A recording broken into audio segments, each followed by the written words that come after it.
मेरा गाना तो नहीं है।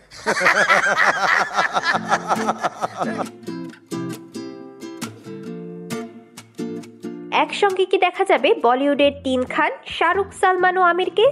বহুদিন ধরেই এই প্রশ্ন শোনা যাচ্ছে। সম্প্রতি এ নিয়ে তিন নায়কের মধ্যে বিষয়টি নিয়ে আলোচনাও হয়েছে।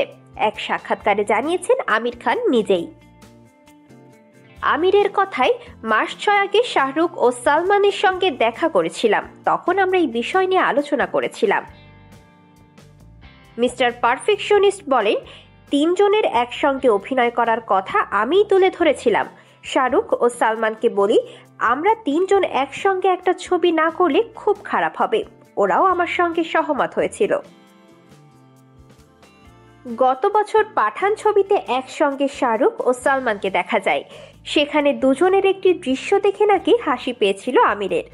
আমির খান বলেছেন, তিনি নাকি এখনো পাঠান দেখেই উঠতে পারেননি, কিন্তু ছবির এই নির্দিষ্ট দৃশ্য দেখে নাকি খুব হাসি পেয়েছিল তার।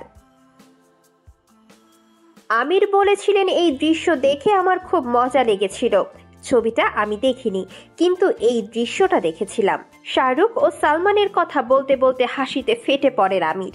তিনি আরো বলেন, অল্প বয়সী অভিনেতারা নিশ্চয়ই খুব ভেঙে পড়েছেন, কিন্তু শাহরুখ ও সালমানকে দেখে মন মরা হয়ে থাকাও যায় না। কি আর বলবো। জারিন ফাতিমা, ঠিকানা নিউজ ডেস্ক রিপোর্ট।